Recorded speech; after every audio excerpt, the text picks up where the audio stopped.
filosóficas, de introdução, estou de direito, filosofia, de direito constitucional, de composição do Supremo Tribunal Federal, mas não é possível em casos repetitivos, onde a mesma questão de direito vai ser discutida, darmos tratamento diferencial. Eu vou dar um exemplo aqui de ações repetitivas. Nós não tivemos, durante um determinado momento, uma discussão no direito brasileiro sobre a possibilidade e os efeitos de uma união homoafetiva? Tivemos, né? Essa discussão, ela envolve uma série de ações repetitivas. Entendo que ações repetitivas podem ser as ações mais diversas possíveis, mas onde há discussão da mesma tese jurídica. Por exemplo, a questão da união homoafetiva, ela é discutida em processo de adoção. Ela é discutida em processos previdenciários. Ela é discutida em ações que tramitam na vara de família. Ela é discutida em ações que discutem direito sucessório. São as ações as mais diversas possíveis, mas onde há discussão da mesma tese jurídica. Ora, esta questão jurídica, ela tem que ser interpretada e aplicada de maneira uniforme. Porque pode um tribunal de um Estado reconhecer a união homoafetiva, inclusive outras demandas, às vezes, em processos administrativos. Essa questão tem reflexo no direito registral. Isso que é demanda repetitiva, são as mais diversas possíveis, mas a questão do direito é a mesma. Perceberam então que não são ações idênticas nem conexas. Muito menos idênticas, mas também não são conexas, são repetitivas.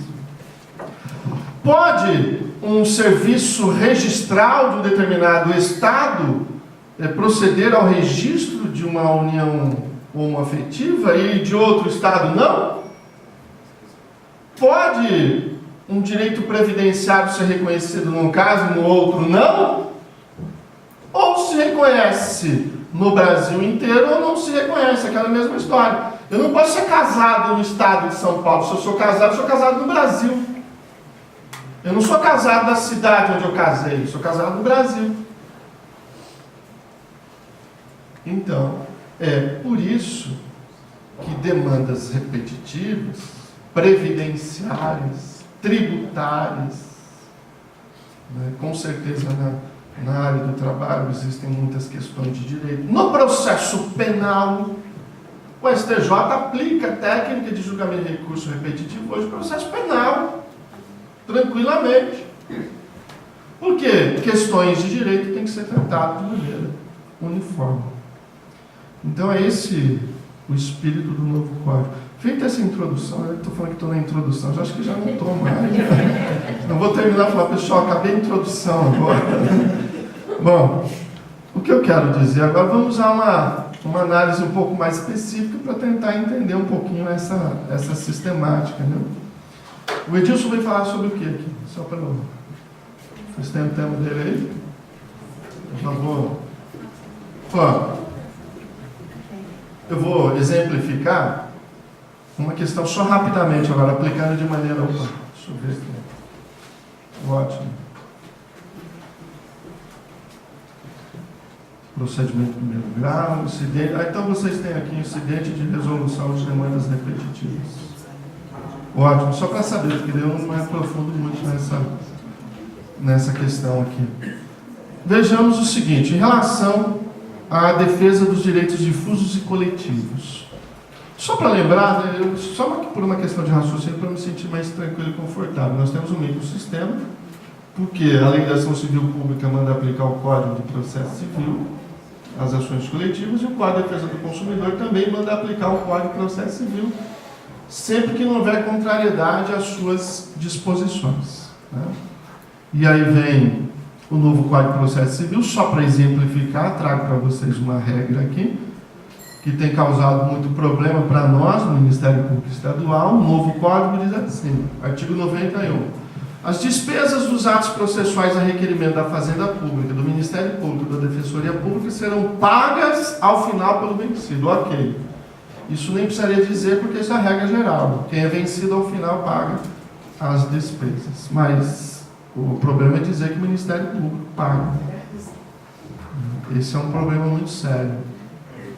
Bom, as perícias requeridas pela Fazenda, pelo Ministério Público, pela Defensoria Pública, poderão ser realizadas por entidade pública ou, havendo previsão orçamentária, ter os valores adiantados por aquele que requerer a prova. Se não houver previsão orçamentária, aí é o parágrafo 2º, elas serão pagas no exercício seguinte ou ao final pelo vencido, caso... Bom, nós temos aí uma sistemática muito preocupante. Nós temos a tese... A gente interpreta esse dispositivo dizendo que, na verdade, quem paga custas ao final, o Ministério Público é condenado, mas ao final sempre quem paga as custas é a pessoa jurídica de direito público. Essa é a nossa interpretação, inclusive, desse dispositivo do novo Código de Processo Civil, por uma série de razões, que vocês devem conhecer, também devem partir da mesma linha interpretativa. A verdade é que, desde o Código anterior, nós já vimos enfrentando problemas sérios com isso, porque aqui no estado de São Paulo, alguns juízes passaram a obrigar o Ministério Público a adiantar despesas em ações civis públicas, inclusive com honorários periciais. E, para nossa surpresa, o Ministério Público interpôs agravo de instrumento. Para nossa surpresa, nas ações civis ambientais julgadas pela Câmara do Meio Ambiente do Tribunal de Justiça de São Paulo, nós perdemos. E a questão é a seguinte, veja, voltando ao microsistema, as disposições do Código aplicam-se, claro, naquilo que não houver contrariedade, naquilo que não contrariar suas disposições. Pois bem, nossa tese tranquila é de que no sistema das ações coletivas não haverá, artigo 18 da Lei da Ação Civil Pública, não haverá adiantamento, ou seja, existe regra especial para o processo coletivo, determinada pela Lei da Ação Civil Pública, artigo 18, pelo Código de Defesa do Consumidor, artigo 87. Mas o Tribunal de Justiça de São Paulo, pela Câmara do Meio Ambiente, mandou o Ministério Público adiantar custos. Nós tivemos uma ideia, aliás, compartilhada também com o Ministério Público do Rio Grande do Sul.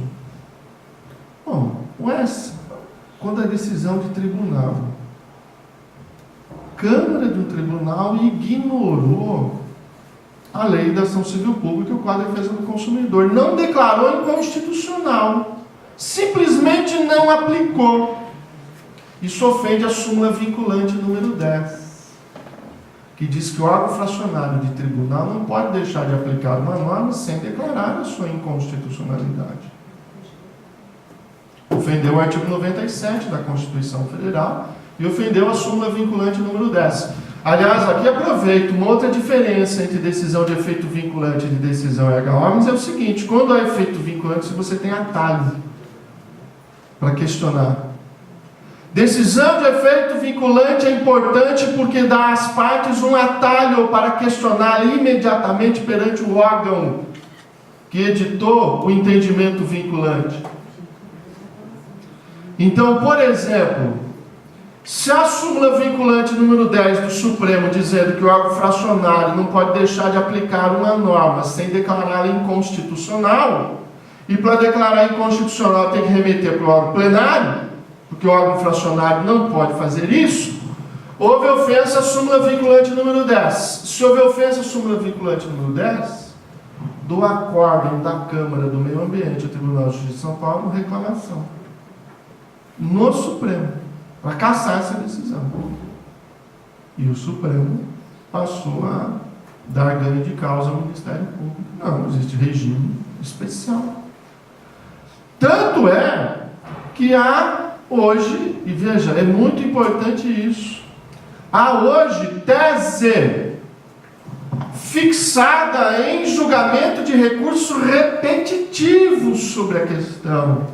Aí está de acordo com o artigo 927 do novo Código de Processo Civil.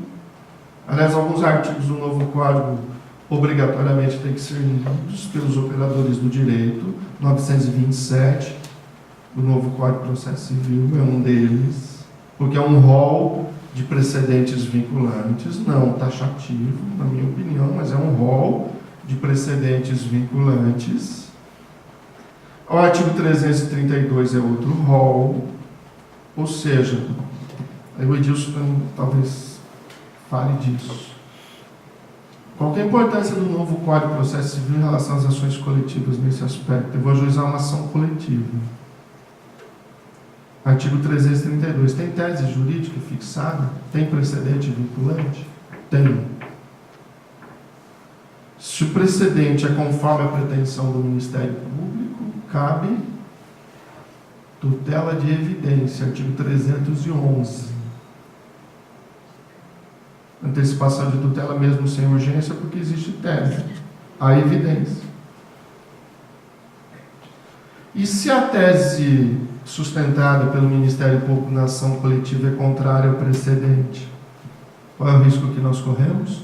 Artigo 332, improcedência liminar, porque a pretensão do Ministério Público está contrariando a tese.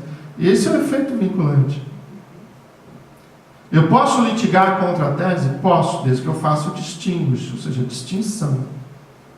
Ou demonstre o overruling, ou seja, a superação da tese. Agora, eu vou a juízo contra a tese, qual é o risco? Improcedência liminar. Sentença de improcedência liminar. Então, não dá para advogar no sentido amplo, não dá para ajuizarmos ações sem conhecermos as teses. É muito importante. O artigo 927, nesse contexto, é muito importante. Você fala, não, mas eu vou recorrer. O artigo 932, incisos 4 e 5. 932, no novo Código, que trata dos poderes do relator, ele dá ao relator o poder de dar provimento ou negar provimento ao recurso em função do sistema de precedentes vinculantes. O STJ, por emenda regimental, alterou, evidentemente, seu regimento e ampliou os poderes do relator além do 932. Deu ao relator o poder de julgar o recurso monocraticamente, quando houver jurisprudência dominante. O Código de Processo Civil não fala isso. O Código de Processo Civil é construído em função da sistemática dos precedentes vinculantes, para garantir isonomia de tratamento judicial. Então, se o autor vai postular contra o precedente, improcedência liminar, recorre, o relator julga o recurso monocraticamente, 932, incisos 4 e 5. Ou dá provimento, se o recurso for conforme o precedente. Então é muito importante saber que existe uma tese, por isso que é muito importante nós do Ministério Público acompanharmos essas teses. Por quê? Porque elas serão obrigatórias em relação às ações coletivas.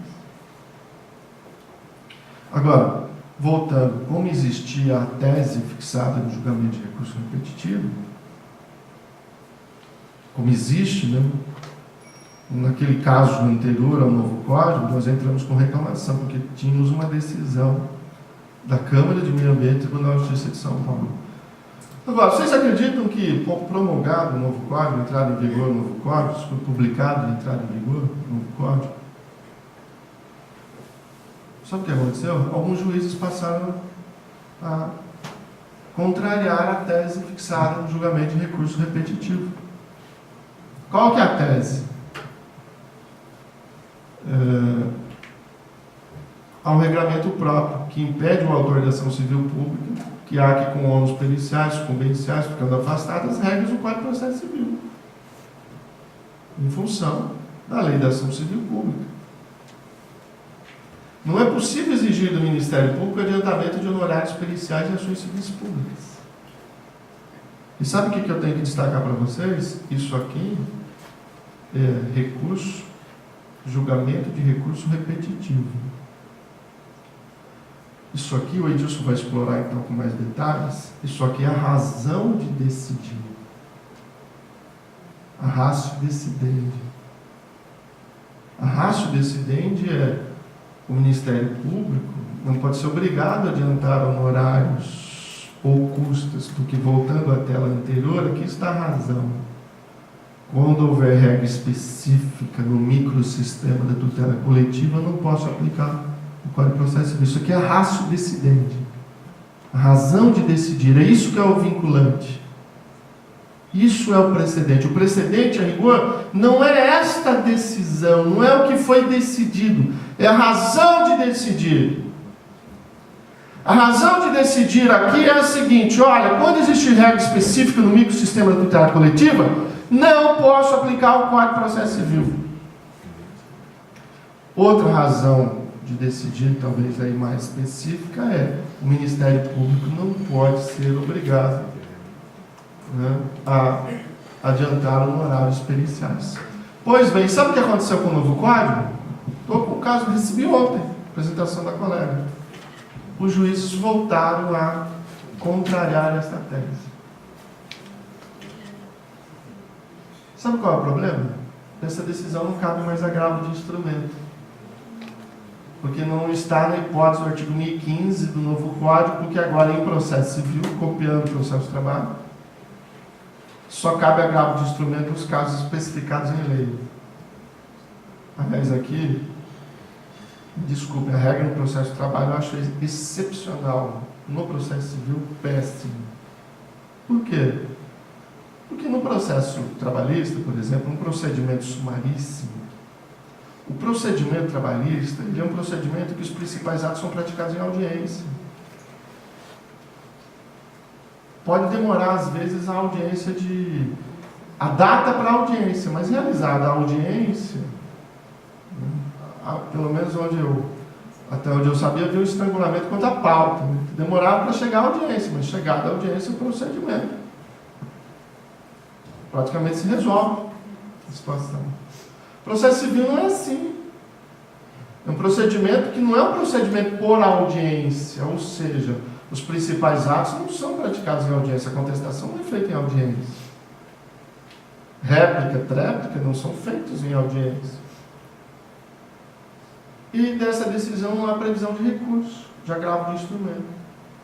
Pois bem, temos duas hipóteses: mandado de segurança contra ato judicial, primeira hipótese. Segunda, pensar na viabilidade do cabimento do instrumento que existe para garantir o efeito vinculante. De maneira geral, qual é o instrumento que existe para garantir o efeito vinculante? Reclamação. Só que não pode ser aquela reclamação da súmula vinculante 10, porque é decisão do juiz, não é decisão do tribunal. É o tribunal que pode violar o artigo 97 da Constituição Federal para não observar a cláusula de reserva de plenário. A decisão do juiz não. Então não é reclamação para o Supremo, é reclamação para o STJ. Agora precisamos pensar na estratégia, na viabilidade dessa reclamação para garantir o efeito vinculante, ou mandado de segurança contra ato judicial. Essa é a nova sistemática do Código que se aplica ao processo coletivo. Para nós, indiscutivelmente, nós vamos sofrer esses transtornos decorrentes. Então, estamos aqui mostrando a vocês a importância do novo Código, desses princípios, esse sincretismo que hoje existe entre civil law e common law, né? Porque nós já aceitamos, a comunidade jurídica entre nós está caminhando para aceitar a existência de precedentes vinculantes. E aqui uma observação: nós vamos aceitar precedentes vinculantes não porque o 927 tem um rol de precedentes vinculantes. É porque, por exemplo, se eu vou ao primeiro inciso, São vinculantes as decisões proferidas pelo Supremo no controle de constitucionalidade? Não é porque o Código de Processo Civil diz, é porque a Constituição Federal diz. São vinculantes as súmulas vinculantes, os efeitos, tem efeito vinculante, uma súmula vinculante? Não é porque o Código de Processo Civil diz, é porque a Constituição Federal diz. São vinculantes as decisões proferidas no julgamento de recursos repetitivos, especiais e extraordinários repetitivos? Porque isso já vem sendo dito no Brasil por lei ordinária há muito tempo e ninguém nunca questionou. Desde o artigo 543C do Código de Processo Civil. E o Supremo já encampou a tese. Você encontra decisões do Supremo, por exemplo, acórdão em repercussão geral. Acórdão do Tribunal de Justiça do Rio Grande do Sul proferiu, adotou entendimento que contrariou o que o Supremo decidiu na análise de repercussão geral. O que fez o Supremo? Julgou o recurso extraordinário contra esse acórdão? Não. Cassou a decisão, devolveu para o Tribunal de Justiça do Rio Grande do Sul e falou, olha, com base no 542A, B e C. E falou para o tribunal, olha,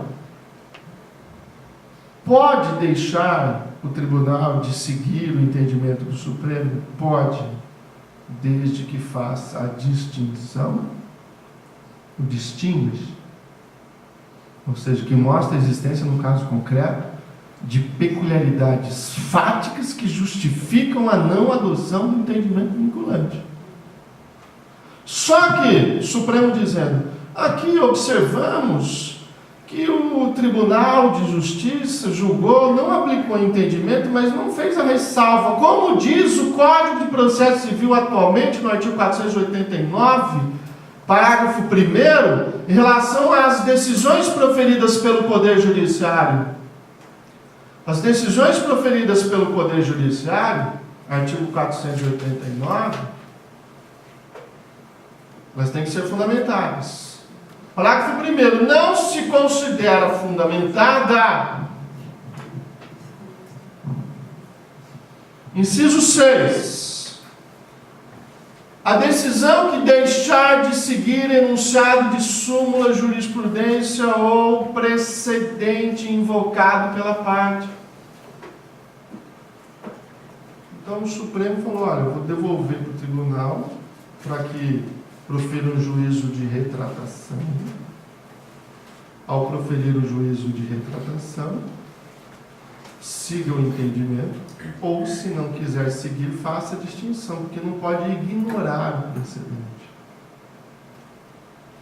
Essa é a sistemática. Por quê? A reclamação é um remédio que não é necessariamente para o rejulgamento. A gente está acostumado a pensar no remédio para que haja reforma da decisão atacada. Não é para reformar a decisão atacada necessariamente. Às vezes é para cassar a decisão. É o que se chama de juízo rescindendo, mas não rescisório. É para desconstituir a decisão, cassar a decisão, para que outra seja proferida. Porque o papel das cortes superiores não é o de ficar rejulgando causas. É de fixar entendimentos que os tribunais locais têm que observar. As cortes superiores têm função monofilásica, interpretar e aplicar o direito de maneira uniforme. E quem tem que aplicar o entendimento dos tribunais superiores são os tribunais locais. Essa é a sistemática do novo Código que se aplica às ações coletivas, né? Então a gente percebe esse sincretismo. Eu não vou avançar mais nele então, porque vocês terão palestra com o Edilson. Aliás, depois eu vou, se puder me dar uma dessas ideias, eu venho aqui, vocês me permitem assistir o Edilson aqui? Com certeza. Não, eu venho aqui porque a gente tem discutido muito, a gente tem dividido muitas aulas, né? Gosto muito. E isso é fundamental no novo código.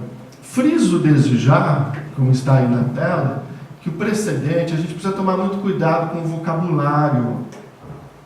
Peço perdão, mas entenda os meus ex-alunos aqui, que antigamente a gente não usava esse vocabulário. Então a gente dava um tema para vocês em sala de aula, falava assim, pesquisem um precedente, como a gente vê em vários livros aí hoje, hein? Olha lá, calma, a palavra é técnica agora.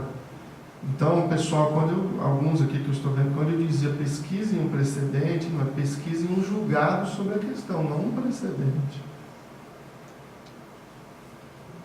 Cuidado ao usar a palavra julgado anterior, porque a gente usa muito a ideia de precedente como julgado anterior. E não, o precedente para nós em processo civil agora é a razão de decidir que se extrai de determinadas decisões proferidas por determinados órgãos.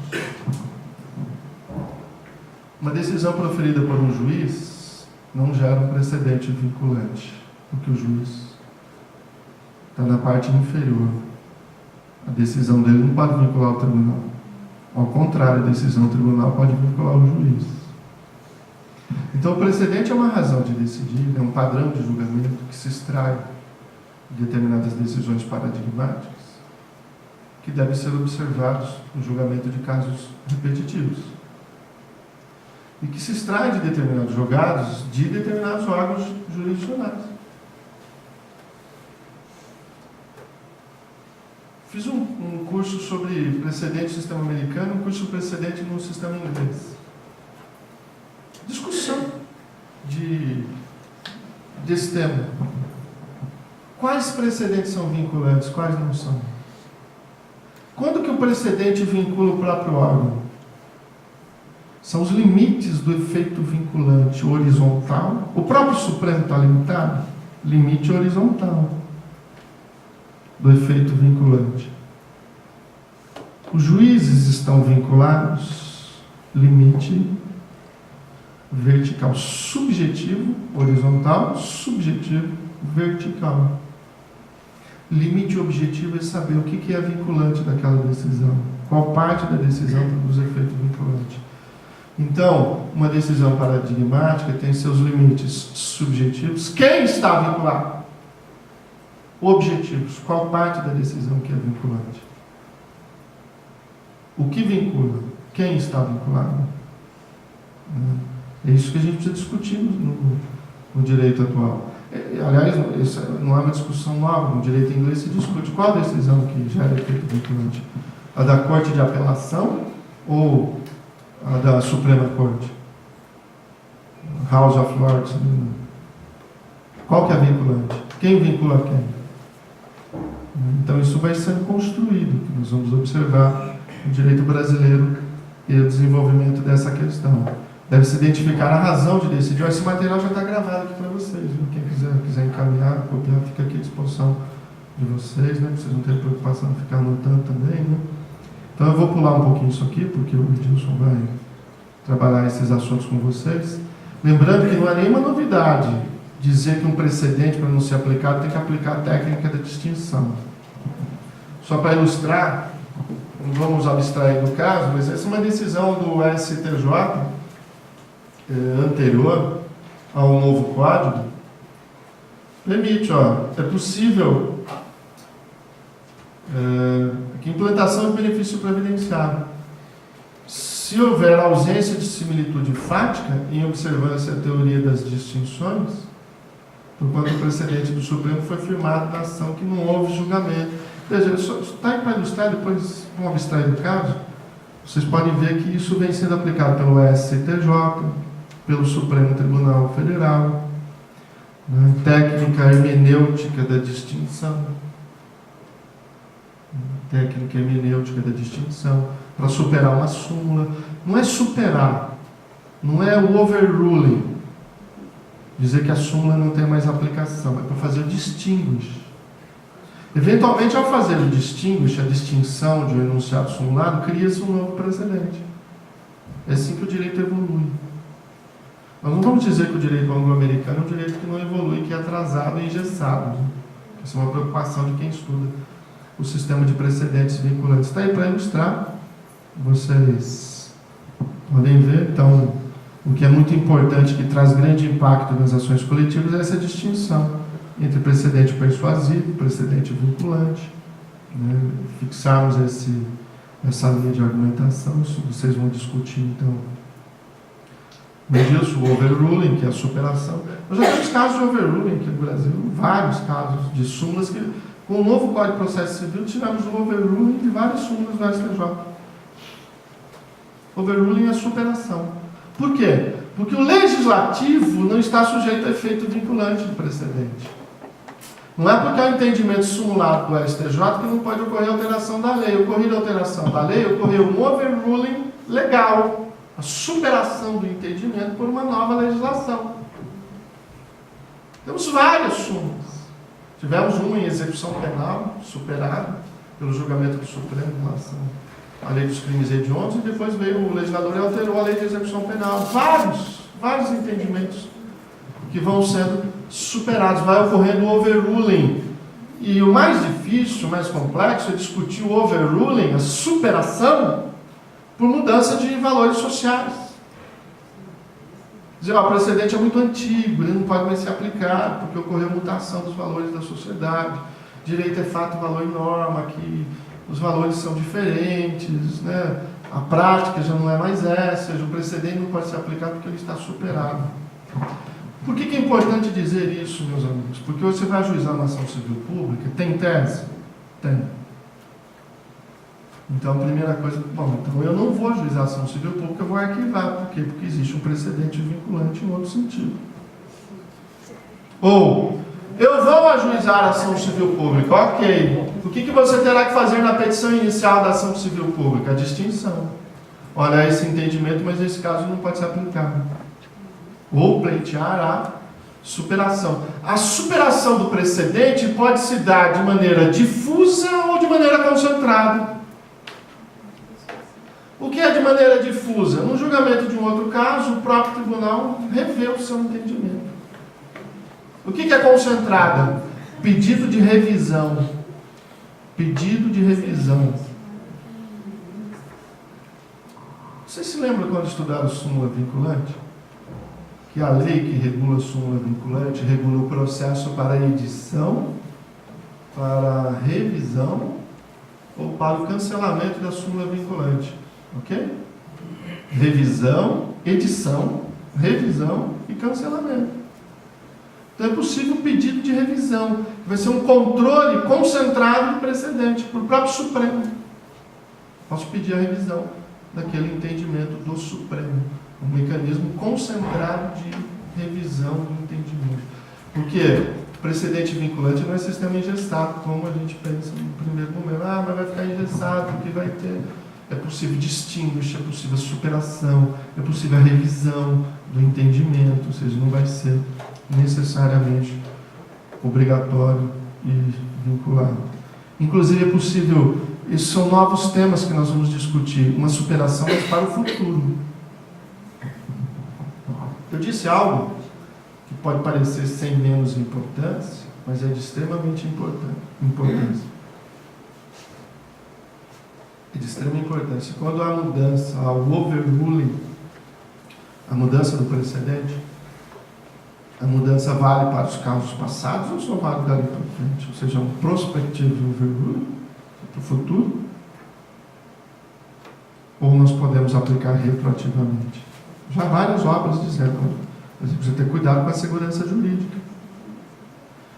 Por quê? Eu disse lá no começo, uma coisa é o texto, outra coisa é a norma. Identificada a norma no precedente, eu sou uma empresa, eu agir de acordo com o precedente. Eu não posso ser punido por agir de acordo com o precedente, por agir de acordo com a norma. Mas agora houve mudança do entendimento. Vale daqui para frente. Eu não posso pautar uma conduta anterior, por exemplo, de uma empresa baseada no entendimento que era vinculante para o próprio Poder Judiciário.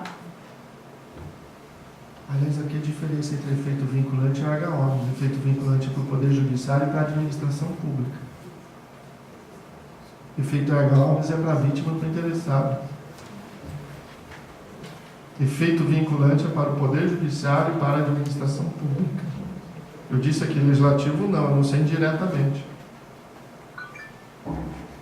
Ou em casos de mera reedição de norma declarada inconstitucional. Os efeitos vinculantes, isso é algo muito importante que vai agilizar um pouco pode agilizar um pouco a nossa atuação com relação a órgãos administrativos, porque fixada a tese, eu oficio para o órgão administrativo de controle para que ele aplique a tese, obrigatoriamente. O efeito vinculante para o Poder Judiciário e para a administração pública. Então a gente tem que tomar cuidado com a segurança jurídica, com a alteração do entendimento que ele seja aplicado. É alterar a norma, eu disse no começo, texto, norma, alterada. A norma não pode ser aplicada retroativamente. Tem que ser aplicada no futuro. Tem tudo aqui. O novo Código de Processo Civil tem 2 microsistemas dentro de si. Tem vários. Tem o microsistema da tutela provisória. O microsistema da tutela de evidência. Agora, no código, a gente tem um microsistema para resolução de demandas repetitivas. E demandas repetitivas são resolvidas com base em entendimentos vinculantes. Então, a gente tem dentro do código um microsistema para a formação concentrada de precedentes vinculantes. É aí que entra, por exemplo, a aula do Edilson.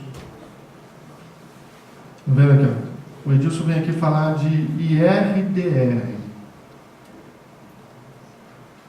O incidente de resolução de demandas repetitivas, na verdade, é um mecanismo para a formação concentrada de precedente vinculante. Apesar do nome, incidente de resolução de demandas repetitivas, não é o incidente que vai resolver as demandas repetitivas. Vocês vão ver isso. O incidente vai ser instaurado no Tribunal de Segunda Instância para definir a tese jurídica. O que é o processo de edição de súmula vinculante?